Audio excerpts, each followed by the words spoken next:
I'm Tim Ventura, and we're joined today by Dr. Michael Wilson, an evolutionary biologist who studies the behavior and ecology of primates to gain insights into the evolution of human behavior. Born in Minnesota, he studied at the University of Chicago, Cambridge University, and Harvard before returning to Minnesota for postdoctoral research. Michael is currently a professor at the University of Minnesota in the Department of Ecology, Evolution, and Behavior. He studied baboons in Kenya and chimpanzees in Uganda and Tanzania, including 3 years as field director of the Jane Goodall Institute's Gombe Stream Research Center in Tanzania. Michael joins us today to discuss how his research into the behavior and ecology of primates may help us gain insights into the evolution of human behavior. So, Michael, welcome, sir. It is truly a pleasure and an honor to have you with me today. Well, thank you so much, Tim. It's a pleasure and honor to be here speaking to you today and to your audience. Back in 1914, author H.G. Wells called World War I the war to end war. But since then, there have been over 230 wars around the globe. When conflict erupted in Gaza last month, with another war underway in Ukraine and conflict brewing in the Taiwan Strait, I asked myself, why are we still fighting? So this leads me to your work. Back in 2015, you delivered a presentation entitled Understanding Warfare, an Evolutionary Approach, in conjunction with a Peabody Museum exhibition on warfare. So let me ask you that same question. Why are we still fighting? Is this evolutionary in nature? So that's a great question. And I would start by saying that when you ask if it's evolutionary in nature, there are multiple ways that something can evolve. There's biological evolution, in which you have changes of changes in the frequencies of genes in population over time. And you also have cultural evolution, and in which case you have the changes in frequencies of cultural traits over time. And I think both of those are relevant for thinking about why we have war today. I think the kind of simple answer to the question of why we still have war is that because it still pays for countries and organized groups of people to go to war, at least on average. That if you think of it purely in terms of cultural evolution, if this were just a cultural trait, had nothing to do with our biology, and we could teach people to go to war or not. If this were a trait that on average didn't produce benefits, it would disappear over time, because those who didn't engage in warfare wouldn't suffer the costs of doing so. And so those peaceful societies would prosper and outcompete the societies that engaged in war. And the same process takes place over evolutionary time, using genes instead of memes or whatever cultural unit of transmission you would, however you want to describe those units of transmission. It's essentially the same process that warfare emerges, or some warlike behavior emerges in different groups of animals because on average it benefits their reproductive success to do so. And this is something that in a way, in the wake of World War II, the Allied powers and the people really thinking hard about what had happened over the first part of the 20th century and were trying to come up with ways to respond to it. They understood very well the processes that led to war, and they came up with very good solutions for how to prevent war. And by and large, those solutions worked pretty well. So even though we still have war today, the frequency of war and the per capita rates of death from war uh, have generally been lower after World War II than they were before World War II. And Ah, there are lots of things to discuss about that, and then there are questions about why it's seems to be increasing in frequency over the past couple of decades. well, yeah, and you're definitely outlining a silver lining, and I appreciate you making that point. That's definitely something that we should put a pin in and come back to. I want to get into your 2015 presentation, Understanding Warfare: An Evolutionary Approach. This was an attempt to explain warfare in humans based on our evolutionary cousins, the chimpanzee. So, in general terms, one of the things that I wanted to ask was, how is human warfare different from what you've described as coalitionary killing in chimpanzees? Or how is it potentially similar? So I'll start with the similarities because uh, those are maybe easiest to summarize. Uh, Chimpanzees and humans both live in social groups that engage in hostilities with their neighbors from time to time. And in both humans and chimpanzees, those hostilities can include killing. And in both humans and chimpanzees, the killing is usually carried out by males. Uh, it often targets males, but not always. And something that humans and chimpanzees share in common is a preference for unfair fights. That in a survey of long-term data from chimpanzee sites across Africa, we found that the median ratio of attackers to victims in terms of the number of adults involved on both sides in lethal intergroup encounters was about 8 to 1. So most of the killings that occur in chimpanzee intergroup conflict happen when a party with many individuals, especially many males, encounters an isolated individual, a lone individual, and they take advantage of that opportunity to gang up on them and attack them and sometimes kill them. So those are Ah, some similarities. There are lots of differences. And those differences, I think, are important for many reasons. Uh, One of the differences is that humans use weapons in warfare, and chimpanzees generally don't. Sometimes they throw rocks at each other, but chimpanzees don't have very good aim. They can't throw accurately like humans can. Uh, Sometimes chimpanzees use sticks in their displays, and there have even been some recorded cases of chimpanzees hitting each other with sticks. But uh, when they have intergroup conflict, usually it's fighting with their bare hands and teeth. So the weapons are a big difference. And uh, other differences, of course, when you come to modern warfare, like what's happening now in Gaza or Ukraine, uh, these are, you know, complex operations that involve thousands or millions of people in coordinated activity with high technology and often coercion, where the soldiers on the battlefield uh, may be doing what they're told rather than what they would prefer to be doing. Uh, so it gets very complex when you get state level warfare.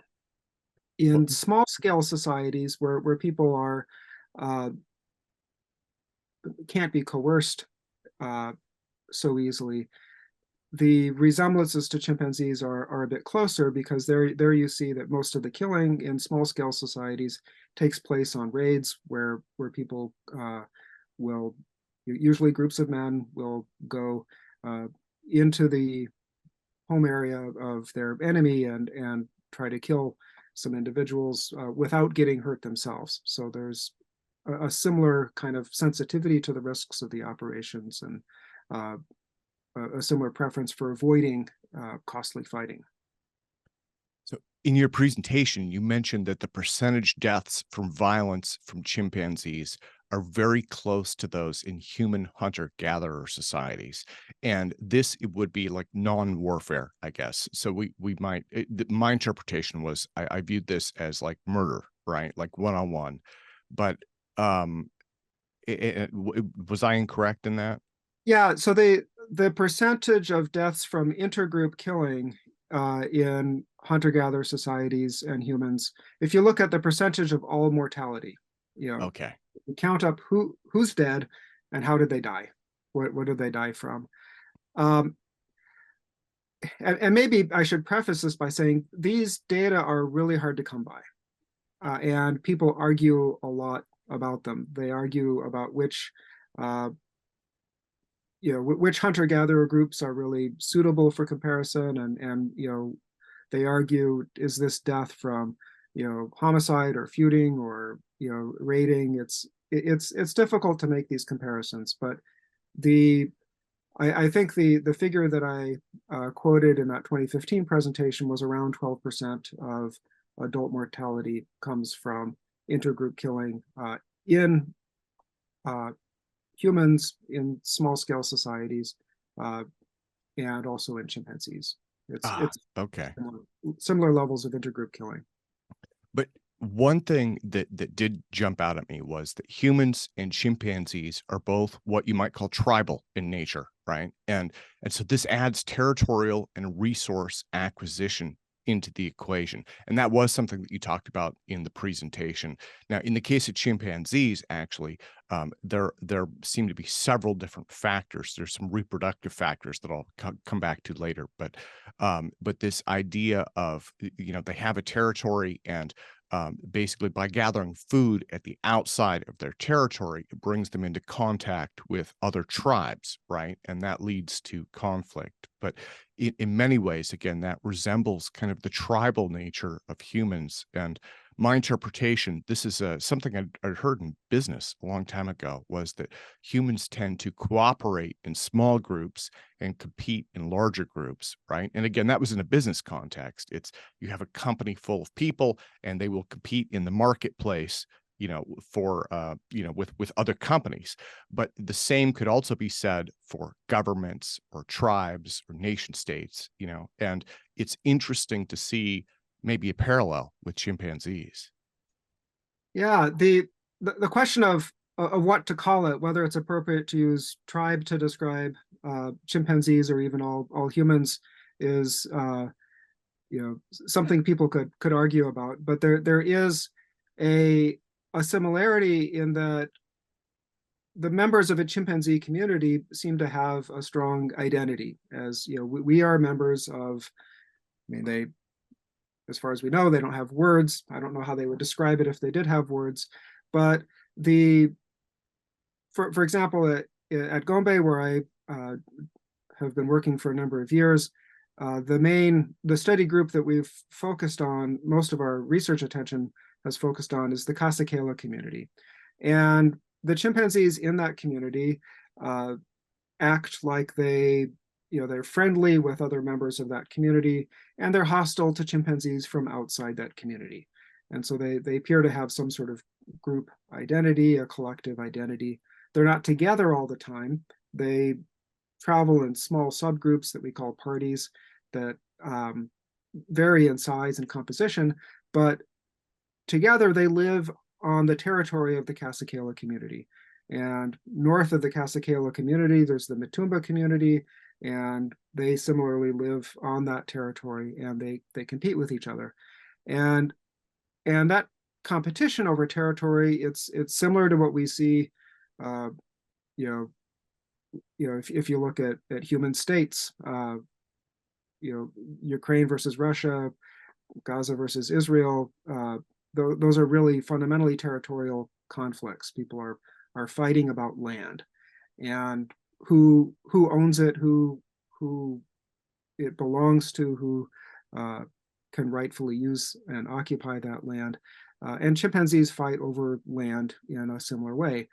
And that land, just as it does for people, matters for reproductive success. That what Jen Williams and colleagues found looking at long-term data from Gombe was that when the Casa community's territory was larger, females had shorter interbirth intervals. So females reproduced faster when they had more land, which makes sense because there's more food available to them.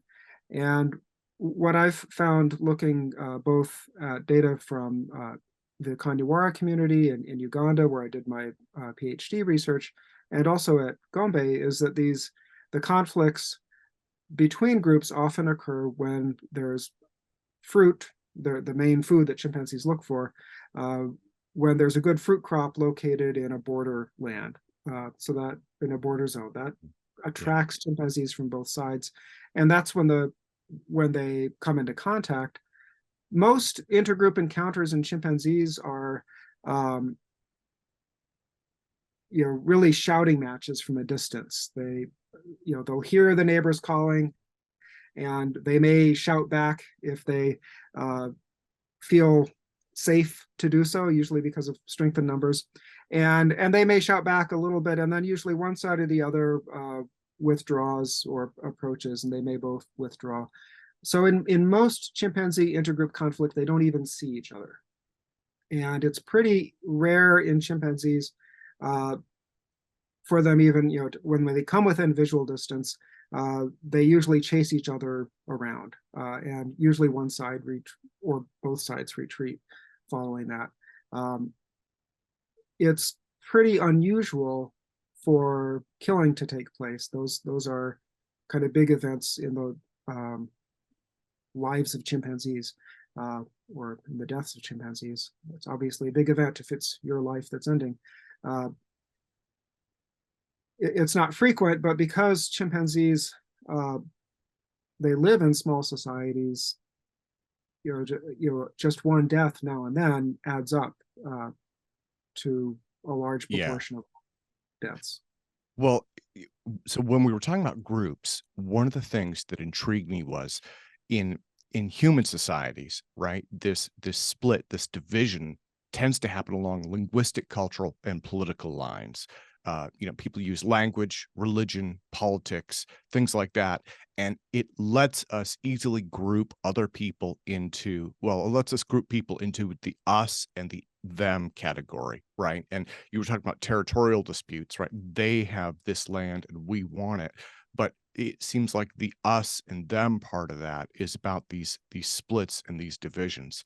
And again, it seems like obviously there's very different ways that chimpanzees may group into us and them, but it's interesting to see that parallel, and then it just becomes, your group threatens my group, which leads to violence. And one of the things that I was wondering was if there might be ways to identify and diffuse some of those psychological triggers that lead to these conflicts.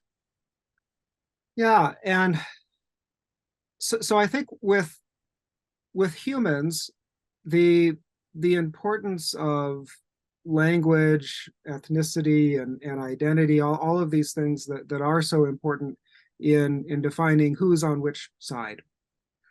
I think these all relate to networks of reliable cooperators. It's hard to cooperate with someone who doesn't speak your language. It's hard to cooperate with someone you don't know, especially in a small scale society where you really focus on the people you trust. It's hard to cooperate with someone who doesn't share your beliefs. So if somebody has a different religion from you, they're regarded as suspicious because they may not share the same moral code as you, or value the same things. So I think cooperation is really an inherent part of this. And this is something that, in a way, warfare is very intimately related in humans to our capacity to cooperate. We couldn't fight wars if we didn't cooperate on such a profound scale. And we see this even comparing chimpanzees with our other closest living relatives, the bonobos. Bonobos they're equally closely related to us as chimpanzees. They look very much like chimpanzees and they act like chimpanzees in lots of ways, but they don't kill each other. And Okay. they also don't cooperate nearly as much with each other. Male, at least among males. So male bonobos have much more individualistic relationships than male chimpanzees. And that seems to be an important part of how they can interact more peacefully with other bonobo groups compared to chimpanzees, where intergroup relations are always hostile. So there seems to be something important about the extent of cooperation within groups. In terms of triggers, I think that evolutionary game theory is really helpful here in terms of thinking about why warfare takes place at all, and what's likely to make warfare occur instead of not occur. And especially in the immediate aftermath of World War II and with the start of the Cold War, the people who were concerned with developing a suitable strategy for, from the American side, the people who wanted to contain the Soviet Union and prevent thermonuclear war with the Soviet Union. They worked hard to develop tools to predict the behavior of the opponent, in this case, the Soviet Union. What are they likely to do? What can we do to make war less likely to occur? And game theory, which had been developed earlier by John von Neumann and others, as a tool for understanding, starting off with card games like poker, but von Neumann saw that it had economic applications and military applications, and those became very important. It's a set of mathematical tools for thinking about competing strategies in conflict. And starting just about 50 years ago, this year, the first paper on evolutionary game theory was published by John Maynard Smith and George Price in 1973. And the model that they proposed, this first paper in evolutionary game theory focused on animal conflict and what's the logic of animal conflict and why does it occur. And the aspect of this that really bothered George Price, who was in many ways the kind of impetus that led to this paper being produced, he was concerned by the antlers of deer. And so male deer have weapons on their heads, and they grow these weapons every year, and then they fall off. And they only have these weapons on their heads during the breeding season. So they're clearly related to the reproductive success. They need them in order to acquire mating opportunities. And these weapons have lots of pointy bits. So a set of antlers is full of sharp, pointy bits. But if you look at how deer fight, they don't seem to be aiming the pointy bits at each other all that often. They often, they'll line up and look at each other, and they roar and they display, and they may lock antlers instead of ramming the pointy bits right into each other. Sometimes they do that, and deer can have fatal fights, but a lot of it is just displaying. And so Price was really bothered by this. Why do we get these conflicts that are not as lethal as they could be, not as violent as they could be? And so he developed a game theory model that's become known as the hawk-dove model after two of the rival strategies. And hawks compete violently and they injure each other when they fight. And doves just display and they walk away without getting injured if they are likely to lose. So when a dove meets a dove, they do a little display, and they either divide up the resource, or kind of randomly one gets the resource and the other doesn't. When a hawk meets a hawk, they fight and can injure each other. and the winner then gets the resource, but they may both pay a cost from fighting. When a hawk meets a dove, the dove just flees, and the hawk gets the resource. So intuitively, you might think, well, the world should just be full of hawks, because the they're more aggressive and they get the stuff, so that everyone should be a hawk. But you might, from a more pacifistic point of view, perhaps, you might say, well, really, we should all be doves, because if you look at the benefits, everyone would be better off if we were doves. We would all, we wouldn't pay the costs of fighting over the resource if we just, agreed to settle things peacefully instead of with fighting.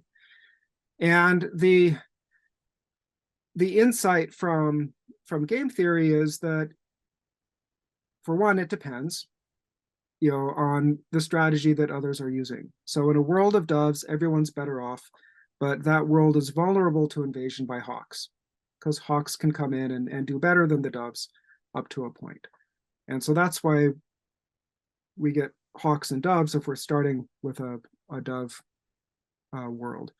But a world of hawks is also vulnerable to invasion by doves, because the doves come in and they don't pay the costs of fighting. And so they live more peacefully, and they, if they can find other doves to interact with, they can form these little kind of bubbles of happy dove life and get along much better. And so what you end up with in an evolutionarily stable outcome is some mixture of hawks and doves. And what that mixture is really depends on the balance of the costs of fighting and the benefits from not fighting. And a lesson that we could take from this is that to make war less likely to occur, we need to focus on both sides of this. We need to promote the benefits from being a dove, promote the benefits from interacting peacefully with each other, and also make sure that it's really costly to be a hawk. And if you just try to do one of those things, you're not going to succeed. But if you successfully do both, then you get a different outcome. And if we go back to the 1990s with the breakup of the Soviet Union, it looked like, I think that there were many people who optimistically thought that, well, we can, if we're nice to Russia, if we're nice to the successor states of the Soviet Union, we can transform them into doves, just like we did after World War II, where we fought this bitter war with Germany and Japan and Italy, the Axis powers. But afterwards, we made friends with them. We turned them into doves from our perspective. And they're our allies now. And we trade with them. We have all these benefits from our interactions with them. And the founders of the European community, which is now the European Union, they really thought hard about this. Like, how can we prevent war between France and Germany? We really need to knit these economies together, get them, so they joined the French and German steel and coal industry, so that they would have to get along with each other. And that provided the foundation for the European Union. And so we tried a similar thing with Russia. It didn't work. That's a complicated story, and you'd probably want to talk to an expert in Russia to get the lowdown for what happened there. But that the kind of optimistic scenario of let's all just get along and trade with each other turned out not to work out. Yeah. Well, I wanted to touch, you've mentioned reproductive success a couple of times. I wanted to touch briefly on that. And there's so much that we could potentially unpack here. We don't have time for that today. But a couple of things jumped out at me from the chimpanzee world, I guess. One of them is warfare in chimps is predominantly a male activity. It does lead to increased reproductive success. And this thought popped into my head of, I wonder if there might be hidden triggers there in terms of males are more likely to be aggressive. Wars may be more likely to start depending on the number of males in the group, if they feel that that may, get them the girl, so to speak. The I guess another thought that occurred to me was in females, in women, is there an attraction towards aggression, right? And that might explain the old adage, well, I'm attracted to the bad boys, even though I know that's going to hurt me. Maybe there's an evolutionary drive there to be attracted to it because they're, at least in past times, better providers. So I think I wondered about hidden triggers that might be there for males. And then another might be, as you've mentioned, you need to have a certain number of males and a population density, right? So once it reaches a certain level, it seems like they have more territorial pursuits. I'd wondered if there might be some potential triggers there as well that could maybe just carry over in kind of a hidden way into human society, right? Stuff that we have that's under the surface that might be influencing us. Yeah, there's a lot to unpack there, and lots of different ways I could respond to that. So it seems like for chimpanzees that male reproductive success really depends on defending a group territory with other males. So males, they need to cooperate with other males in order to defend an area that's big enough to include the ranges of multiple females, and then the males and females within a group mate promiscuously. And there's a lot of reproductive competition within chimpanzee communities as well as between communities, and that can be lethal as well. So it gets very complex. With humans, in terms of thinking about mate choice, especially if you think about a world without if you think of a world of hunter-gatherers, a world with no effective police or rule of law, then it seems likely that women would have a strong preference for men who are strong enough to help protect them from other men, and that can be men within their group as well as men in other groups.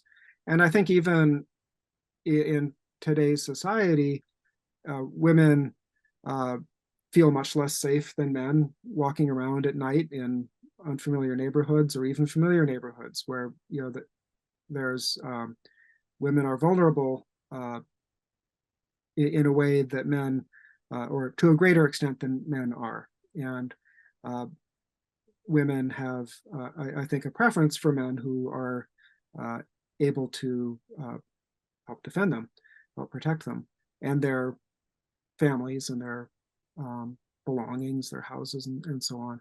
I think that's something that still exists. At the same time, I think that women may have a preference for men who are not horrible to them. And I think that's probably a pretty strong preference. And I think that the female preferences for males who are not horrible has probably been an important factor in shaping human psychology. This might go back to the Hawks-Doves argument, right? Yeah, you can certainly think of it in terms of that game, and it relates to the mating system that humans have that's so different from what chimpanzees have, where we have long-term pair bonds between males and females, often formalized as marriage, and it's a very different mating game that we play, and that results in a whole different set of a whole different payoff structure for kind of what how men should behave compared to how male chimpanzees should behave. And by and large, you know, we all know that men can be awful in different ways, but if you spend time watching chimpanzees, you get some useful perspective on this, that uh, there's not nearly as much physical aggression directed by males towards other males and by males towards females in human society compared to chimpanzee society. So it's a big difference there. Ah, okay. Well, and so we're running a little short on time, but I did want to touch on one of the really important points from your presentation. Um, so I have a couple of questions that I'm going to kind of weave together here. But you discussed our timeline for evolutionary lineage, which shows us branching off from chimpanzees around 8 million years ago. So many people typically think of warfare as something that dates back to the beginning of recorded history. But from an evolutionary perspective, it sounds like we have been killing each other for millions of years. But you also mentioned Margaret Mead in 1940 calling warfare an invention. And what you said next is what got me. You said peace is the invention, not warfare. You described ancient fortifications as a way to provide safety. I would say maybe politics and treaties could be one aspect of that. And the overall theme was that the idea of peace is something relatively new, but something that we all value, and we're making progress towards it. Would you agree with that? Yeah, and so thinking of the antiquity of war and how far it goes back, this is something people fight over a lot, um, and I think what are the stakes here? I think for when I've talked about chimpanzees and warfare and written about presented data on this, uh, this has provoked some really strong responses from people who are upset by this idea. They don't like the idea, and I think one of the reasons why these arguments can get so emotional is because people think that if warfare has something to do with evolution, has something to do with biology, has something to do with um, our genes, has something to do with reproductive success, then the consequence of that is that we're talking about warfare as inevitable, unchangeable, it's fixed. And I just don't think that's the case at all. Um, just because we have an evolutionary history of warfare doesn't mean that we will always fight war. Just like we have an evolutionary history of uh, you know famine and being vulnerable to malaria and polio and other diseases, and we can come up with solutions to that. People in modern societies don't uh, that we worry more about excess calories than a deficiency of calories, and we're able to treat infectious disease. So in a lot of ways, I think the argument is um, people misconstrue you know the consequences of kind of the time depth of of warfare. I think it's important to keep in mind that chimpanzees are our cousins and not our ancestors, and Yeah. they differ from us in lots of ways. And just because chimpanzees and humans both do something doesn't necessarily mean that our last common ancestor also did that, and that we've been doing, that trait has persisted. Uh, again, I think the comparison with bonobos is really useful here. We can see that subtle changes in ecology can lead to big differences in intergroup killing. So I wouldn't say that it's necessarily the case that warfare goes back 8 million years or 9 million years, whenever our common ancestor with chimpanzees lived. Uh, when did warfare start? Some people insist that it's a new thing that started with the agricultural revolution, that it's tens of thousands of years old. I think it's much older than that. But the data are sufficiently sparse that there's a lot of room for argument, and those arguments will go on. But I think it is clear that everywhere around the world, once history starts, once we have, literacy, or even once we have archaeological evidence, we see evidence of warfare everywhere. And I think it's in some of that that archaeological evidence of warfare, the fortifications and so on, is that we see the beginnings of solutions to the problems of war. And that once people learned to build fortifications, they created an area inside of which there was peace, and warfare was outside.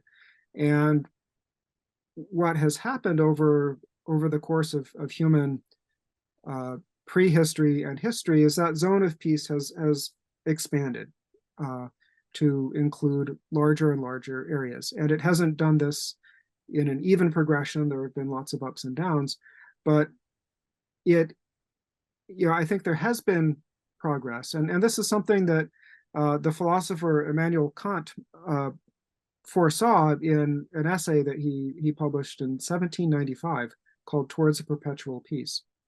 And what Kant argued was that warfare occurs when you have despots, when you have the power is concentrated in one or a few people, and the despot doesn't really pay the costs of fighting. He can send his forces into battle, and he gets the glory, he gets the loot, whatever they gain, but he himself isn't going into battle, and he's not going to die. And that's a situation that really promotes warfare, and it promotes what I call the game of conquest, where people go out and try to get as much stuff, because it's a game that despots can play and benefit themselves. Kant argued that a republic is much less likely to go to war with another republic. And by a republic, he meant a state that where the decision making is more distributed, where you have a representative government, and the more people involved in decision making, the more likely it is that those people will have interests that suffer when war breaks out. If they're doing business, business will suffer because trade will be disrupted, and they won't be able to sell things to the people that you started fighting the war with. And also, the more the more broadly the decision-making body is represented in the government, the more likely it is that you're going to have the fathers and mothers of the soldiers are going to be represented in that decision-making process. The people and the soldiers themselves, the people who are at risk of dying or losing loved ones are going to have an influence on politics. And so Kant foresaw that in a world of republics, the warfare would cease to exist. And that's that has come true to a limited extent. And this is really striking if you travel around Europe. You see castles everywhere. You see lots of evidence of fortification and old wars, of people who lived in an age that lacked security. And yet, when you cross national borders in Western and Central Europe today, there's the border crossings are unmanned. You just go across the border and nobody cares, because, and this is something I think it's easy to take for granted. People just assume, okay, this is the way it is now. We live in a peaceful world, but this is something that people worked really hard to make possible. And the people who developed the institutions that bind countries together in trade alliances and military alliances, those were very intentionally designed to increase the benefits of playing peaceful games and to increase the costs of being a hawk and messing the situation up. Well, I can't think of a better note to close on than that. That is absolutely the silver lining there. So, Michael, let me thank you for your time. And let me close by returning to the top of things where I mentioned that H.G. Wells described World War I as the war to end all wars back in 1914. Neville Chamberlain called the Munich Agreement of 1938 peace for our time. But despite everyone's wishes for peace, there have been hundreds of wars since that time.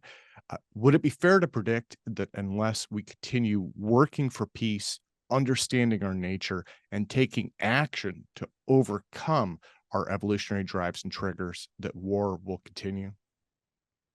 Absolutely. And I think, the Neville Chamberlain quote is very appropriate because that's how many in the West have responded to Putin and have continued to respond. And the you know if you want to think in terms of triggers and things that promote war, uh, if so Putin invaded Georgia, and the West did very little in response. So then he invaded Ukraine in 2014, took Crimea, uh, and started a Russian invasion of Ukraine in 2014 in Donbass, and the West did very little in response. And then the West retreated from Afghanistan and allowed the Taliban to take Afghanistan back. And these are all signals to Putin, saying we're not going to do anything. You go ahead and send your troops where you want to, because our hands are tied, or we're weak, or we don't have enough interest in this. So sure, if you respond in a weak way to bullies, then the bullies will keep bullying. But one thing that has resulted from the full-scale invasion of Ukraine in 2022 is that the West has started to grow a backbone again. And support for Ukraine is still very incremental and halting, but it's there's a degree of unity that hadn't existed before, and that suggests that we might be relearning some of the lessons that our previous generations learned after World War II or during World War II. Michael, thank you again so much for your time today, sir. Thank you so much. Great talking with you, Tim.